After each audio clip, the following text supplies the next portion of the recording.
We need to tweak In, this. in terms of hard for this fight, you are Daisuke Sakamoto. Yeah. I am Yeah. hard. Post the image. You will post the I image. will. I will. I will. I will. I will.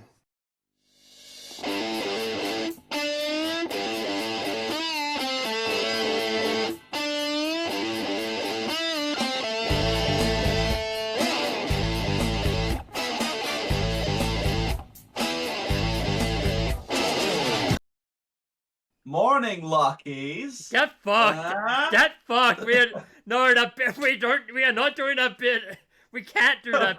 I mean, technically we could do that bit because there was a sign for Oh god, which robot was it? There was like a lucky sign for a robot. You hear that, everybody? You just immediately get fucked. Yeah. Because that's you, the type of reaction that is my bit. That is my gimmick. You can.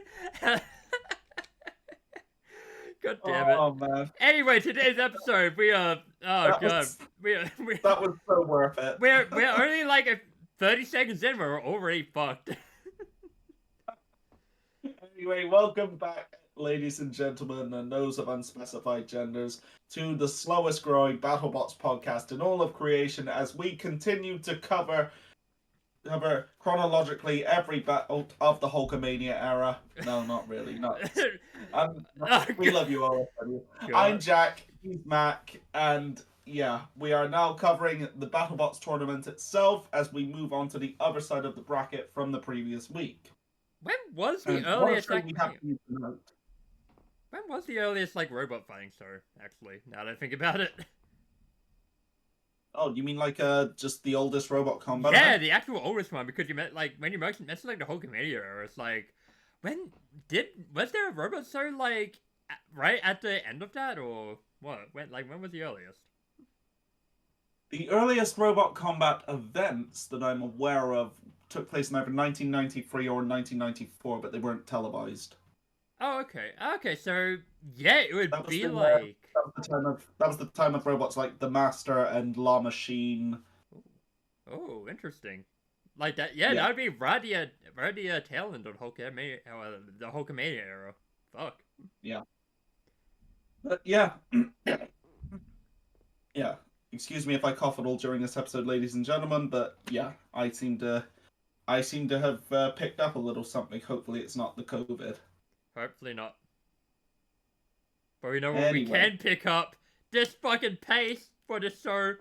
A million miles per hour. Let's go. Yes.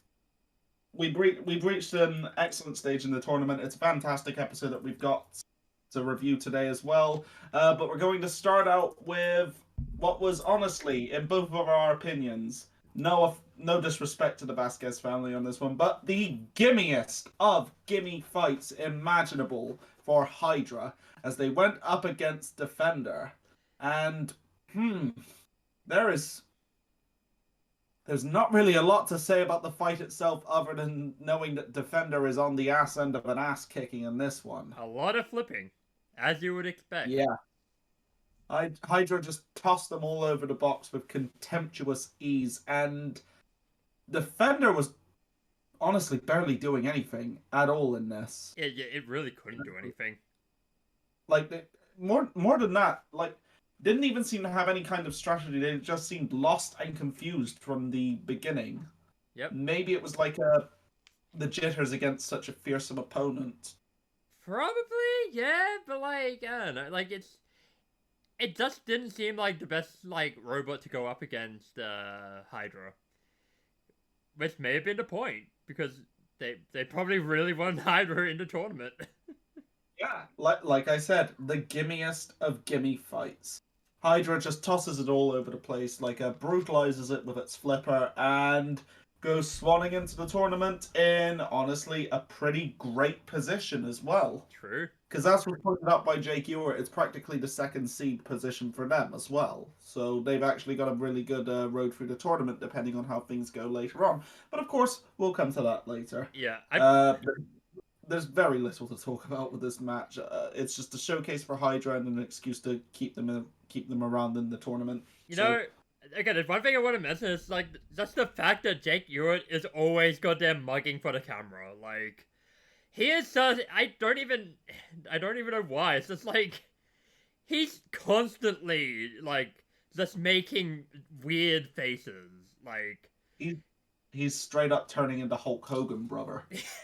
kind of, yeah. He's just like it's just him hot dogging at this point. He's just. It might just be that he's just trying to get under people's skin, and like that's both kind of perfect and kind of infuriating. I mean, he is the big heel, brother. Yeah, true. I mean, I kind of love it as well. Like more mugging for the camera, but yeah. I can't do my Hulkster voice right now. Wait, what's that? I can't do my Hulkster voice right now. I'm not in the right position for it was. Oh god. Oh god, jeez. Well, what you gonna do, brother, when Hydra politics their way into the tournament over you? Oh god. I kid, it's not politicking, but yeah. Hydra goes sailing into the tournament, and yeah, we'll come back to them. That doesn't work for me, brother. But speaking of WCW stuff, up next we got a solid appearance from the Yeti. Yeah. Going up against Cobalt. Oh yes, this was a much better fight. This was a crazy fight. Yeah. This was where the episode truly kicked off, in my opinion. Like fantastic. Yeah, fantastic driving bout between these two, because of course it's exactly the type of fight that you want to see between two massive heavy hitters like that, who also happen to have, fantastic driving pedigrees as well. Cobalt was a little slow to start with. It seemed to be having some maneuverability issues in lining up the correct type of hit. Yep. But eventually they managed to get their weapons centered and tossed Yeti into the air although Yeti did start out a lot stronger than Cobalt in the fight, I will say. Very good back and forth between the two of them, but when Cobalt really managed to get the hit in, oof, what a hit that it managed to hit. It nearly split him in half. Yeah, exactly. It actually ripped open a big seam, and I think that Yeti was kind of lucky that they were counted out when they were, because if Cobalt had hit them again, I think we would have seen a repeat of, just a robot being straight up disemboweled in the box. Cobalt were cowards. They should have gone for it. Even if it was fucking sportsmanship, they should have done it. They're cowards, but sportsmanly cowards. Something to compensate for the wholesomeness earlier as well. Exactly, yeah. Oh man. But yeah, really good fight, like really good slugfest. I liked it. I liked it a lot. Yeah. And Cobalt continues to remain a massive threat moving into the tournament as well. Oh, this could well be their year, but we'll have to wait and see. It could be, honestly. Like, I'm actually struggling to think of, like, who are they fighting next? I'd have to look at the bracket to be sure, but we'll come to it later. Yeah, we'll come to it later, but, like, I honestly can't see anyone other than, like, Endgame beating him. I think it really depends. I mean, maybe Hydra as well, but, like, we'll get to that. Yeah. Okay. Right. So, Tombstone versus Jackpot. This was the best Tombstone fight of the season. It was also the last Tombstone fight of the season.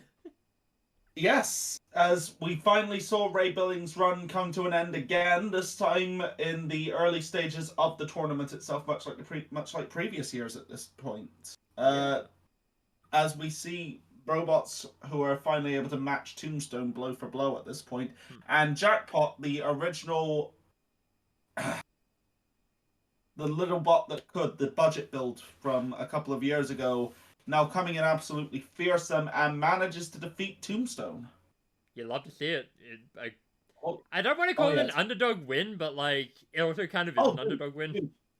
Dude, I know that Tombstone is kind of like developed a bit of a reputation for losing nowadays, but it's still an underdog win for Jackpot because there's still a relative budget build up against an absolute legend of robot combat. Oh, that's a very good point. Yeah. And remember, Jackpot came in, I think the original Jackpot only cost $5,000 to make. I don't know if that's still the case, but the fact of the matter is, to come in and manage to beat Tombstone, that is an incredible feat. And Jackpot has been doing very, very well in the last few years as well. Oh, it has been. I think previously it had an undefeated run to the tournament, and it had an undefeated run to the tournament this year as well, and now it's managed to conquer Tombstone. Of course, we don't know how well they're going to do moving forward because Jackpot did. Right, okay, so discussing the actual battle itself, it only lasted for a couple of hits as they went weapon to weapon a couple of times.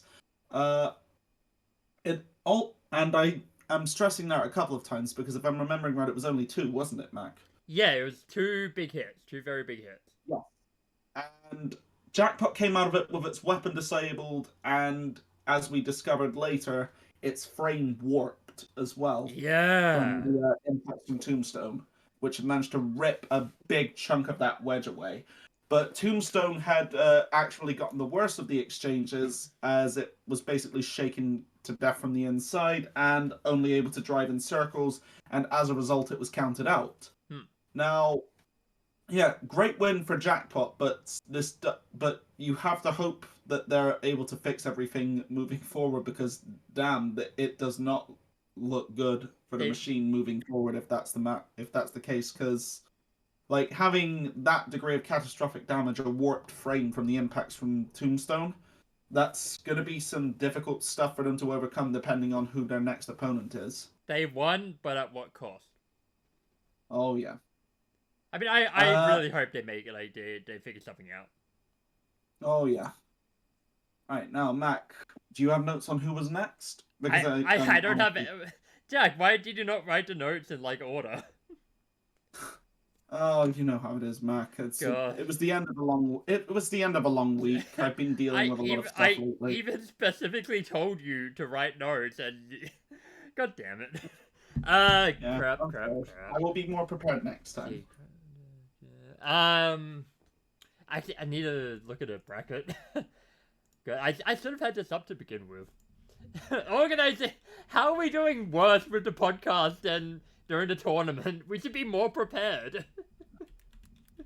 Oh man. Well, you know what it is? It wouldn't be life if it weren't a comedy of errors, would it? Basically, I mean, look. Like, we are not professionals. We do this for we do it for the love of the sport, but we do not know what we're doing. Yeah. Let's see. You have that fight. Let's see. If I'm remembering, next it was Mad Catter versus Black Dragon, wasn't it? I believe so. Because let's see. Because Whiplash and the fucking yes. It was Mad Catter versus Black Dragon. Hell of a fight. Very good fight. That's what I'm going to say right out of the gate here. Hell of a fight. One of the best fights of the entire episode, and it was a privilege to watch it. Yes, we love like. It's one of those fights that makes you glad to be a fan of the sport. True. But it's also a fight with a lot of controversy to it as well, it seems. Ooh. Tell us about that, Jack. Because, as we saw, this was a fight that ultimately ended on a split decision that went to Black Dragon. Yes. However, we saw Black Dragon be given an absolute amazing fight by Mad Catter, and a lot of people, including us in the moment at least, were really, really rooting for Mad Catter to win, and in the case of some people, were grumbling about it after the fact. Now, personally, I really wanted Mad Catter to win, however, I completely understood why Black Dragon got the nod. Yeah. But we'll discuss that in a moment. We should probably talk about what actually went on in the fight before we come to that. Of course. It was an intense fight.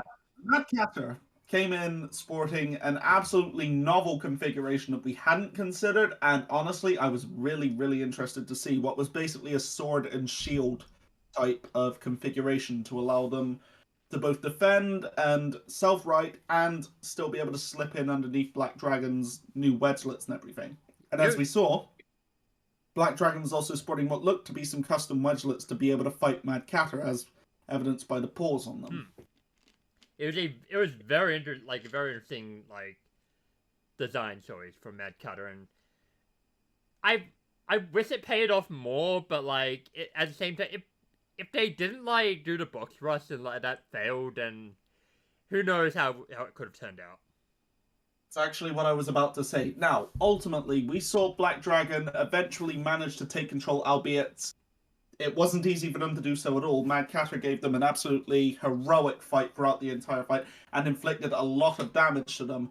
But in that opening box rush, it went wrong for Mad Catter as it ended up taking a hit that unfortunately affected its drive for pretty much the entirety of the fight. Yeah.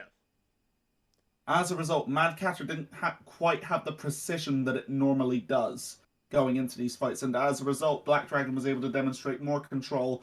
Aggression between the two of them was arguably equal. Mad Catter might have had the edge on damage aesthetically, but that opening hit from Black Dragon, where partially they managed to disable Mad Catter's drive and ultimately take away a lot of control from them throughout the fight, that was what ultimately clinched it for Black Dragon, in my opinion. Yeah, like that makes a lot of sense. Yeah, Wasn't because like a Mad Catter being unable to properly square up with Black Dragon at that point, that would have cost it control and aggression points. Yeah, and it was. But other than that, it was very, very close. Yeah, even with like loss of drive, Mad Catter still kept on Black Dragon as best as it could. It still got a lot of good hits in, and I'm pretty sure Black Dragon was on fire by the end, right? Yes, but as we've seen before, Black Dragon is fireproof. Yeah, basically, yeah. Remember, we saw it burning up from the inside out last season, and it kept on fighting like nothing was happening. Yeah, the only time we've seen that overcome it was when it was up against Rotator, and that was like special circumstances. Yeah, true. But yeah, like very, very, very close by. Like I'm fine with Black Dragon getting the win personally. Like it was that close, but like I'm still sad that Mad Catter is gone for the season. Of course, it's like I love Black Dragon. I love Mad Catter. I didn't want either of the teams to go out of the tournament at this stage, but I was completely rooting for Mad Catter to win because, I love Mad Catter, I love Martin Mason, and I really, really want to see that robot do well. Unfortunately, they just poor luck this time, but next time, I'm sure that they will continue to dish out an absolute brilliant performance in the next tournament, and I look forward to seeing them back. But in the meantime, it's Black Dragon that moves on, and it was a well-earned victory. And fantastic fight. Oh, hell yeah. The duck moves on. Oh, man. Alright, okay, so up next. I'm pretty sure it was our boy Blip taking on Valkyrie. Yes. Blip taking on Valkyrie. Oh, man. Jack, you were concerned going into this? I was a little bit concerned, yes, because Valkyrie has a history of dealing out absolutely massive damage to lots and lots of machines. And Blip, I believe in the potential of Blip. I didn't know how well it would be able to hold up to Valkyrie's weapon, and I didn't want to see our cute little blue boy get ripped to pieces. Yes. How'd that turn out for you? Turns out, my fears were completely unfounded. Blip is a goddamn murderous robot. Blip, it turns out, is more than just an adorable little blue boy. It's an adorable little blue brick. Because it ran straight into Valkyrie and destroyed its weapon within 20 seconds. Just from how fast and how hard it was able to hit it. And then we were treated to 3 minutes of what can only be described as fantastic gymnastics from Valkyrie as Blip brutally kicked it and punted it all over the box in an absolute slaughter. It was a one-man game of volleyball. Straight up was. We straight up just saw it unleash volleyball fist all over Valkyrie. Like, oh my god, dude. How else can we describe this? 18 flips. One of them went super goddamn high. It was insane. Oh. Okay, so Valkyrie, a 250-pound robot, just tossed 12 feet into the air by the incredible power of Blip. Now, this is the thing. Blip, we know it's adorable, we know it's incredibly fast, we know it's incredibly tough, and we already knew that the flipper was no joke at all. Yes. I think that we've hit a new golden age of flippers at this point, man, because, like, we remember the old CO2 powered flippers and electric lifters from years past, the time-honored traditional ways of managing flippers. Now with a Hydra's hydraulic powered flipper and Blip's flywheel driven flipper, which is, honestly one of the most interesting weapon concepts ever, in my opinion. Like, the flipping game has evolved to the point where I no longer cringe when I see flippers starting up in Robot Combat anymore. I'm sorry. I do like flippers, everybody. I do need to stress that. But, growing up with Robot Wars, after a while, you reach the point where there was a massive oversaturation of flippers in the UK Robot Combat scene. Yeah. But every time that I see a flipper on Battlebots, I'm always feeling great about it. Blip's flipper may tentatively be the best flipper of all time. Like, we have to see how it goes, like, going forward, but yeah, it might be the most impressive one. Now, this is the thing. The configuration that they went with this, where they had a straight-up spinner killer wedge on the front, which allowed them to break Valkyrie's weapon as well. The interesting thing, as we've seen, Blip's weapon doesn't fire the wedge as part of the flipper either. The flipper arm is completely separate from the wedge. Yeah. So as a result, we never have to worry about their flipper effectiveness becoming compromised by that. Exactly. And that's brilliant. It is just a miracle, a marvel of fucking engineering. Absolutely. And when you've got to figure, looking at how compact Blip is as well, because it's a tiny machine, much like Tantrum is. It is small, it's a brick, it moves like greased lightning as well. It is incredibly fast, and it is incredibly well controlled as well. They have one of the best drivers in the entire sport behind the wheel of that little blue wonder. It's no longer an underdog, it's just a fucking top contender for the, nut. It really is. I'd argue that it's one of the top 3 contenders of this season. God, I can't wait to see what it does against Jackpot. Oh yeah, it's up against Jackpot next, isn't it? Yes, it's gonna be a murder again. Hopefully, anyway. Actually, Jackpot might have the weapon that, can deal with the flipper, but who knows? It really depends on if they can outdrive Blip. Yeah, that's true. But I think, I'm pretty confident that Blip can win that fight. It also depends on if they can even make it after the repairs. Yeah, this is a good point. Because we saw what happened with Glitch as well. Yeah, but we will find out next time. Yep. Okay, so coming up next, Matt? I believe we got the was it the showcase of the two unaired fights? I remember now. It was yes, there were the unaired fights because after this we got the full fight that we got was Tantrum versus Gigabyte. Yes, so yes, exactly. We will come to the unaired fights. Rotator versus Captain Shredderator went about as you would expect it to. Captain fucking Shredderator, get the fuck out of here. We love you, Shredderator. Well, I don't. Okay. Well, Rack, we as in the royal we. Yeah. Anyway, you want royal? What the hell? Okay. Now, there wasn't really anything to talk about of Rotator versus Captain Shredderator because we all saw Rotator winning that. But we can talk about Rotator's fancy new configuration that it had here, where it came in with, honestly, a fucking beautiful looking plow. It was honestly one of the best looking goddamn robots I've ever seen. Yeah, I believe it was also using the undercutter, wasn't it? Yes, it was. Right, okay, yeah. The undercutter mixed with the plow, that is a fucking phenomenal look. The black and gold with that. It's honestly, that is... Oh, God. I'm struggling to find the words to describe how beautiful this machine is. I hope we see it again. I'm sure you'll be posting it in the thumbnail, Max. So, yeah, of course. So yeah, just if I remember to actually resize it this time. Yeah, because last time I don't know what happened. I just forgot to resize a bunch of different images. I don't know. I don't even know what happened.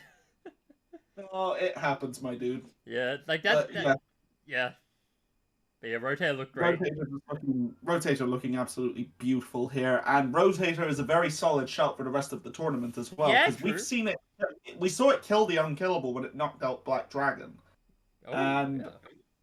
like even if I do dog Victor Soto a little bit here and there, mainly for the stuff with Beta from the other year, the fact of the matter is he's one of the best Roboteers in the game, and Rotator is an absolute thing of beauty. So watch this space. Rotator could be the dark horse to win the tournament. It could be, but But one, that black, yeah, but my god, that black and gold, what can only be described as a tank.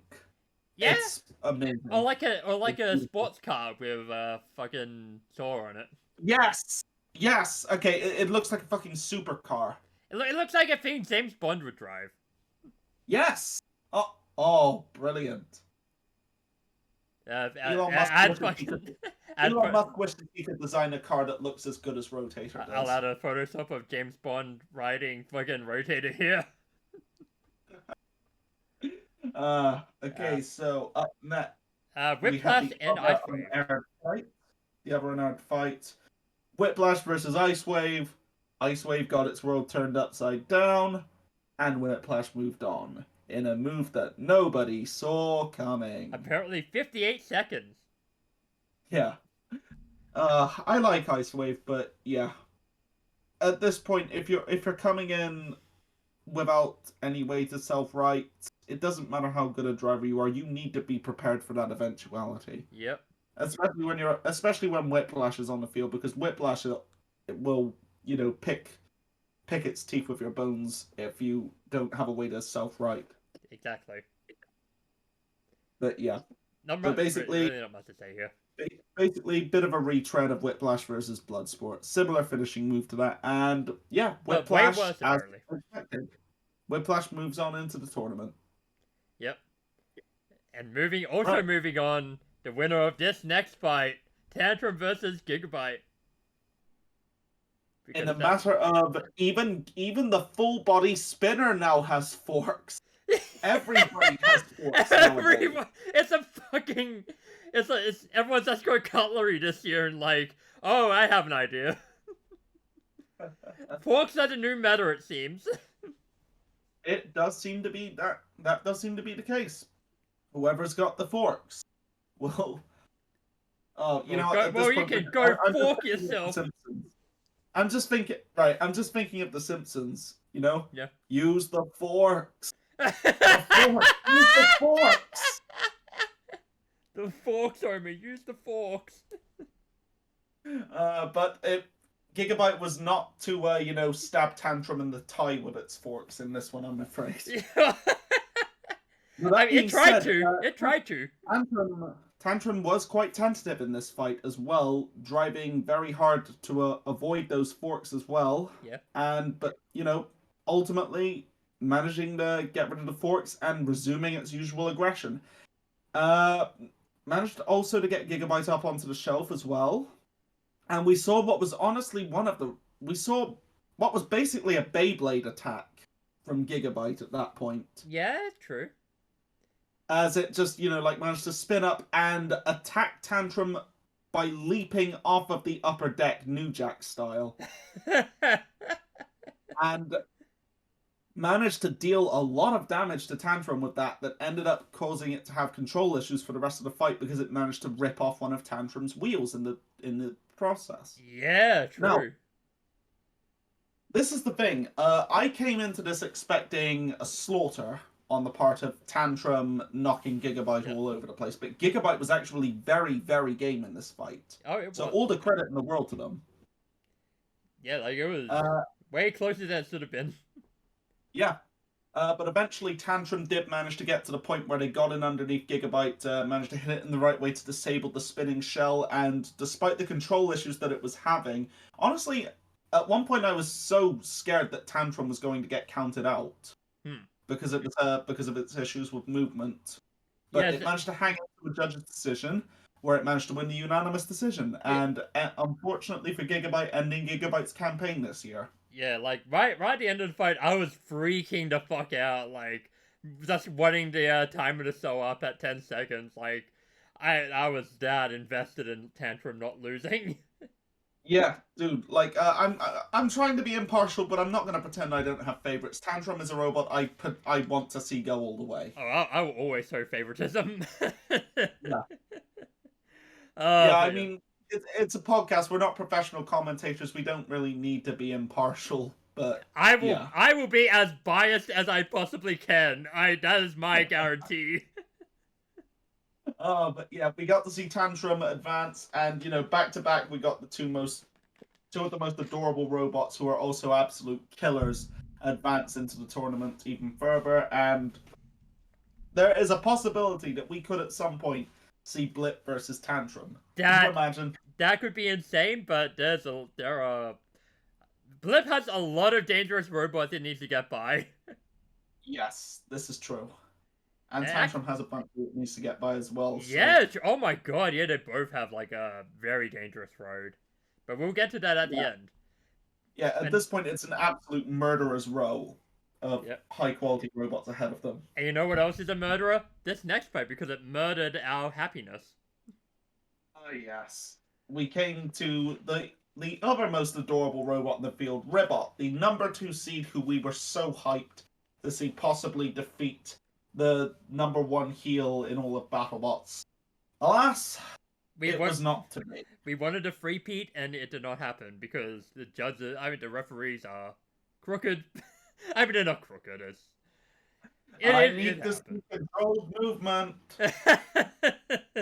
Oh, man. Now, oh, this was sad. Yeah, we came into this, we were rooting so hard for Ribbot, and when Ribbot was counted out, we barely spoke for the rest of the episode. We were both just completely and totally deflated by that outcome. Hydra got a lot of good flips in. Ribbot got a good hit in as well, but like its wheel was damaged, so it could not do anything. Yeah.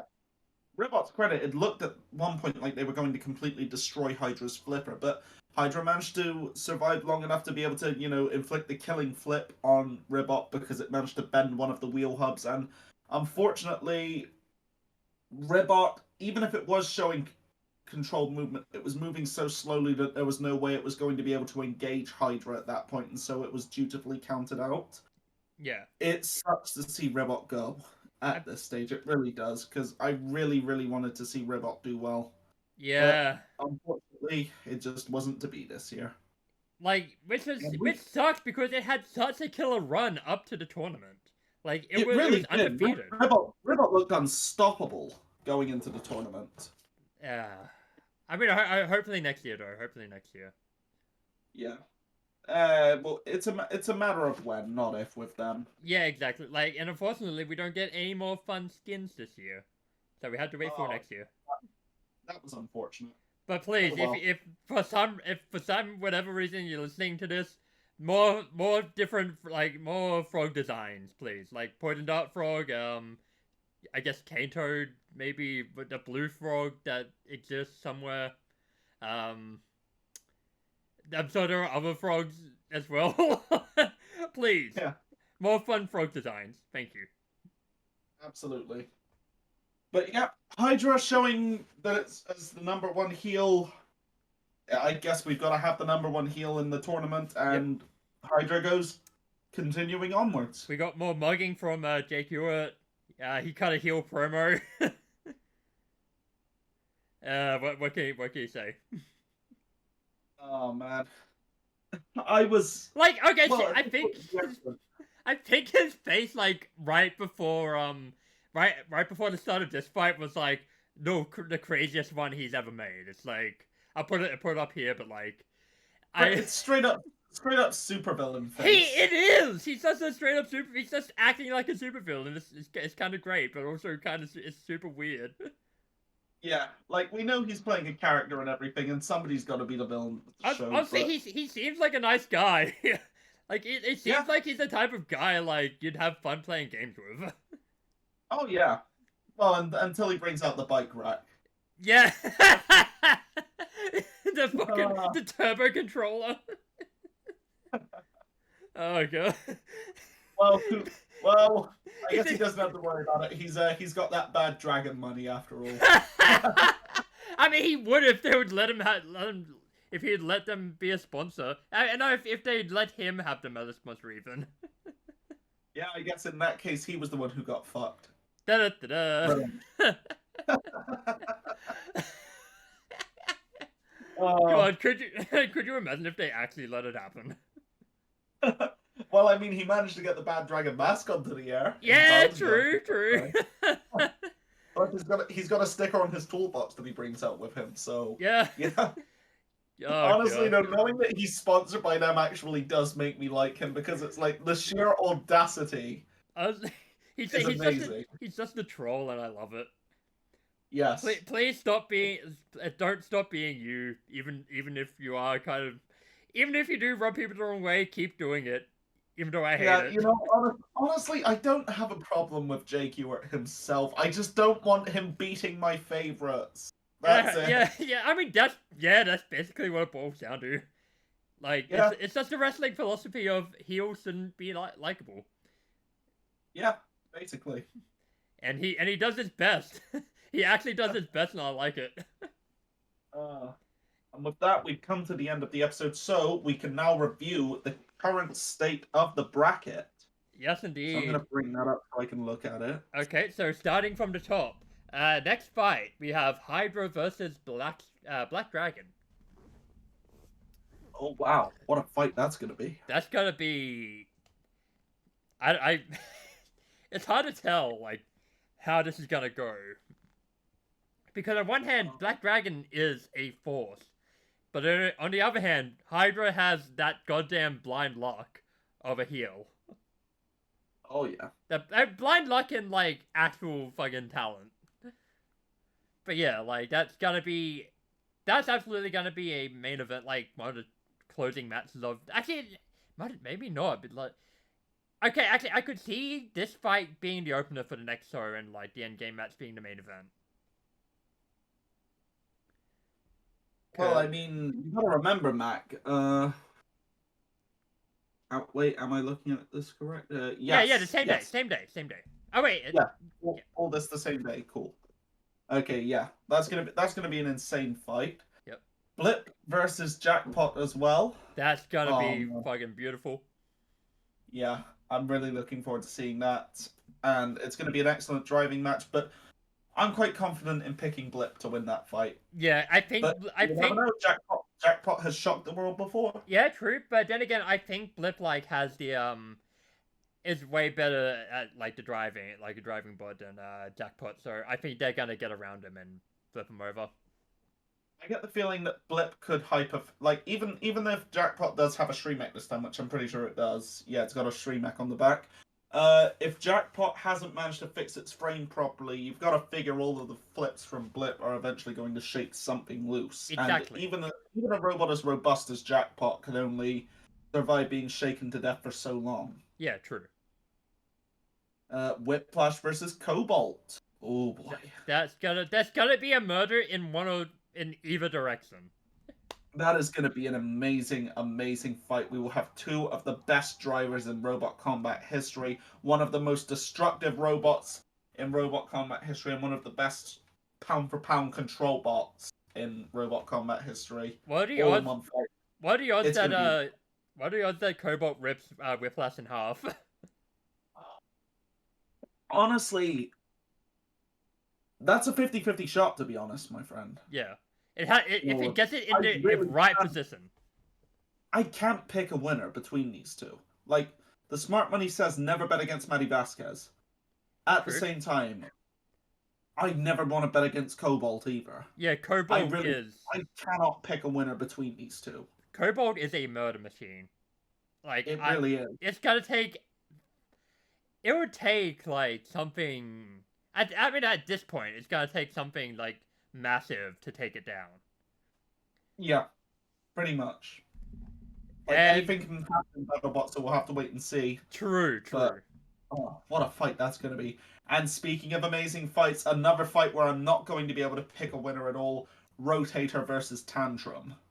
Yeah, like, this is gonna be the slugfest of the episode, I think. Like, I think this one will really, really come down to a few minute factors, I think, as well. Like, whoever gets... This is down to the wire. I think whoever's weapon dies first is... Okay, I know that's the stupid thing to say, but whoever's weapon goes first loses. I think it's really going to come down to which configuration Rotator is using. Yeah, that as well, yeah. Because Tantrum is fast and incredibly well driven. I can totally see it managing to get Rotator's wheels if it's in the right position, but that is a big if. Yeah. Because Rotator is also one of the most incredibly well driven machines out there. Victor Soto has perfected the way to drive Rotator at this point, and as we've seen, Rotator is borderline unstoppable. Yeah. In the right circumstances, and having somebody who is as brilliant at his piloting as Victor Soto is at this point, I can't call it between these two. I want Tantrum to win because I want Tantrum to advance as far as it can, but if it loses to Rotator, there will be nothing for them to be ashamed of. Oh yeah, like that's... Rotator is a dark horse to win the whole tournament at this point as well. Yeah, true. Which is a weird thing to consider, like, think about, considering how good Rotator actually is. Oh yeah. Well, yeah. It's just that at this point the standard of engineering is so high and everything. Yeah, Rotator is handily one of the best robots in the field. So... Oh boy, and remembering what we've got on the other side of the field as well, we've got Soulblaze versus P1, Uppercut versus Riptide, Copperhead versus Witch Doctor, which is... and Endgame versus Minotaur. Yes. Oh my god, dude. Next week is actually stacked. It's one of the most stacked cards ever. Stacked to bursting. Like it's... How the hell is this holding itself up? I don't know. What a sport. This is gonna be awesome. And then week after, the big finale. Two more episodes, Jack. 2 more episodes. Wow. Then we're free. Yeah, it's been a fun ride, hasn't it? It has. Just the two of us yammering at each other for... Like, yeah, just fucking giving out at each other, like, non-stop. Oh, man. But yeah, it's going to be an insane episode, and there's going to be so many good fights. Yeah. Also, let's talk for a second about that sculpture as well. Oh, God, yeah, I forgot about that. That's beautiful. Beauty. God, it's so cool, though. It's really fucking cool. Absolutely. It's an absolute work of art. It's absolutely beautiful, and it really... and. What was it that was said about it? It was to symbolize the spirit of the roboteer within. Like the It had a Trojan horse motif, didn't it? Yeah, I think so.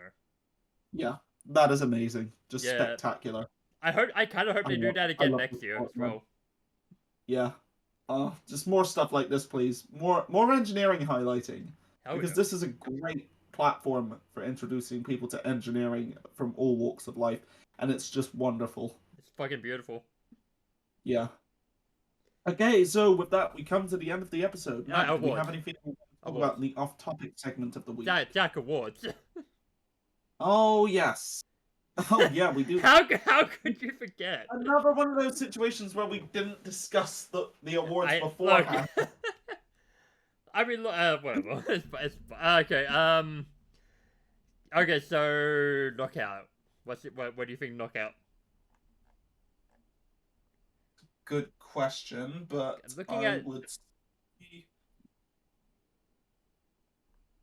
I'm gonna have to say, thinking about it, Cobalt knocking out Yeti. Yeah, that'd be it. No, wait, hang on a sec. Blip knocked out Valkyrie, didn't it? It did. Now, this will depend on, like, what you think is more impressive. Like, death by a million very impressive flips.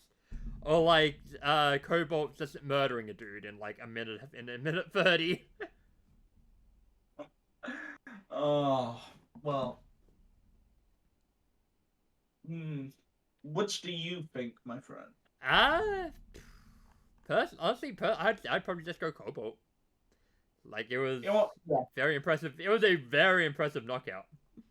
You know what, that's fair enough, and we're already going to be giving Blip a bunch of other awards in a minute, I'm Yeah, sure. true. Anyway. Losing effort. Best performance in a losing effort. I Gigabyte? personally would say Mad Catter. Mad Catter, okay.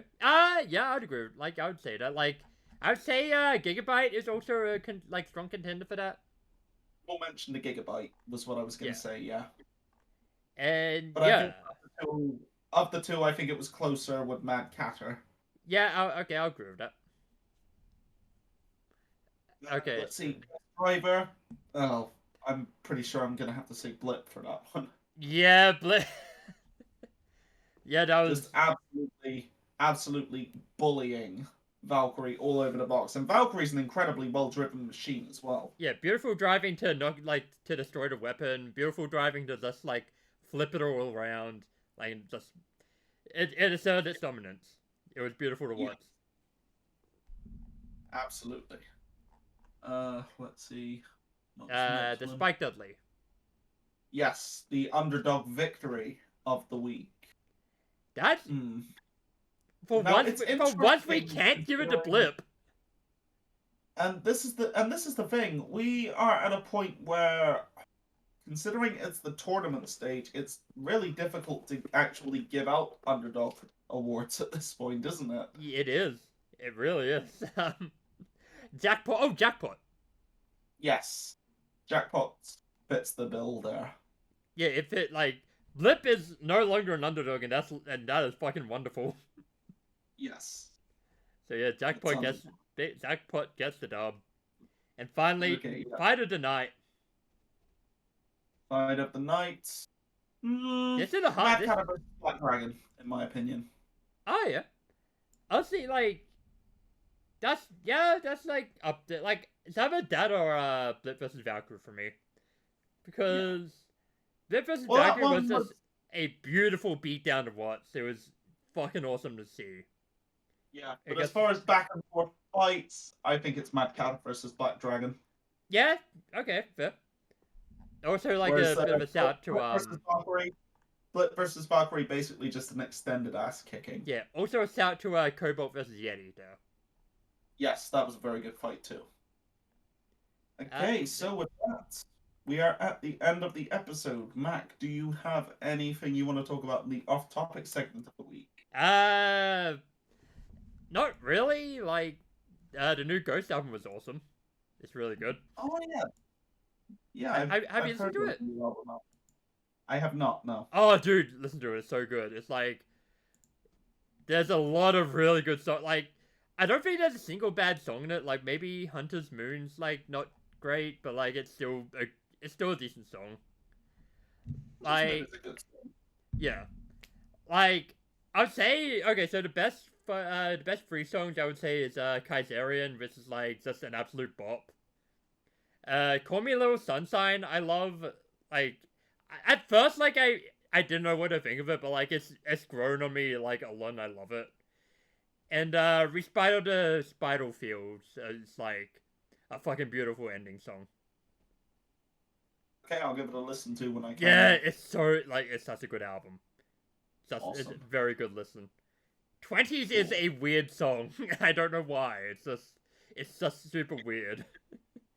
It's it's probably the least ghost song ever, but it's great. Fair enough. Yeah. Okay, do we have anything else, or? I mean, Triple H retired, but that's. Yes. In another instance of pro wrestling news, we got the curtain dropped on another member of the clique. Thankfully, not in a passing away manner this time. Although it was very, very close. It was very, very close to that borderline. Yeah. Paul Levesque, better known as Triple H, the game of WWE, has finally called it quits permanently on ever stepping foot into the ring again after a 30-year-long career. After earlier this year, he suffered a cardiac episode that very, very nearly killed him. Yeah, You hear him talk about it on ESPN, I think, and he was literally a hair's breadth away from dying. Yeah, that's kind of terrifying to hear in retrospect, and also makes everyone like doing the whole Triple H must be so upset about NXT thing like really goddamn shitty. Considering that, really yeah, he was more concerned about the fact that he might have died than like his fucking territory like changing. Yeah, and more than just never wrestling again, he's pretty much never going to appear on TV at all again. Yeah, like from everything you hear, like because now that yeah. they had to fit a defibrillator in his chest, and yeah, he was that close to death. He has to have that to deal with for the rest of his life now as well. So, like, if he's still involved, it will be exclusively behind the scenes and not even as an on-camera presence, because he Like doesn't want people to see him like that. yeah, like I mean I can see him like I think the last time we're gonna see him like on TV is like when he gets like inducted into the Hall of Fame. Yeah, that sounds about right. And even then, like that might be a bit of a risk for him. So we'll see. Yeah. Well, that probably won't be like for a few years though. You know, it's kind of morbid to think about, but think about this. Triple H ended up having a heart attack before Vince McMahon did. God, oh my god. And Yeah. when you consider all the things fucking Vince like just how Vince apparently is, like, yeah, that's kind of weird. Now, to be fair, I don't want to jump all over Triple H or anything like that, but we know that he's basically for years been a walking pharmacy with the amount of steroids that he uses. But Yeah. you know, I wasn't expecting it to catch up to him this severely this early in life. I thought it would take another 10 years, to be honest. Yeah, that's about right. I mean, like, yeah. I don't think it's entailed like the former steroid use and all that, but like, who knows? Well, it's like it's pretty much an open secret that he's still been roiding all this time. Why Oh, do I you think think- he always looks like he's in such amazing shape around WrestleMania each time? Yeah. Oh, okay. Yeah, fair Like, point. a man that age, no matter how much you work out, you're not going to be able to get that type of physique without being on a cycle, even if your genetics are really good. I mean, what about Scott Steiner?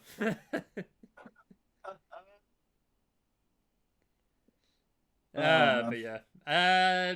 Yeah, he had a good career. Like, I mean, like, no, Oh, yeah.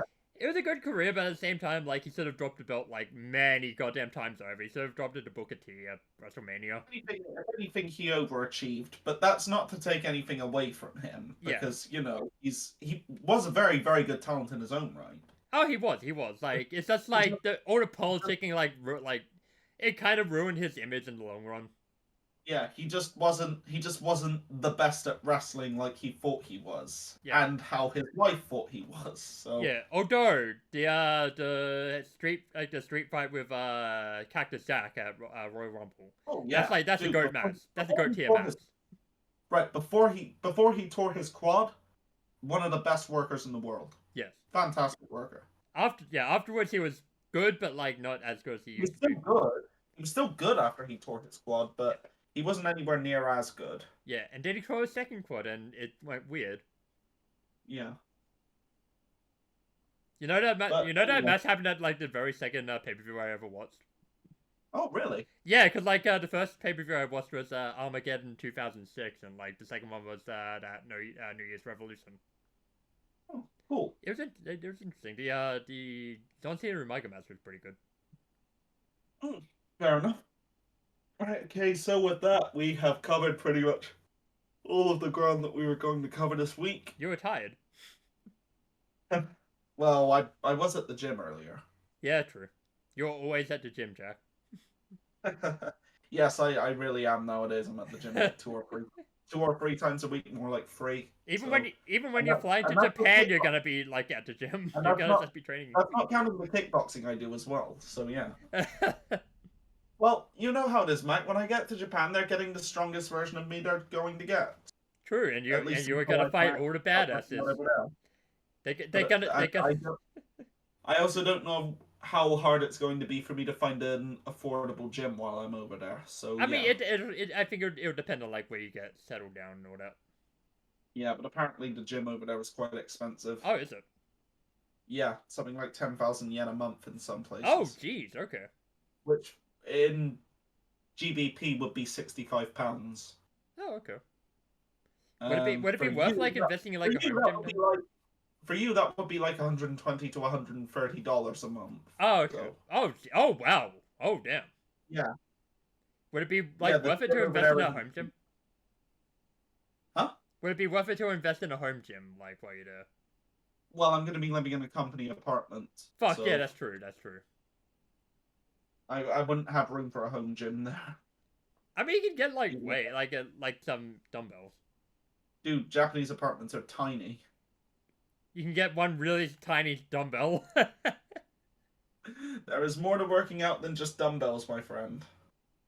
True, there are smart bells as well. uh, And with that, anyway, right, okay, great episode, and this was a lot of fun. it was.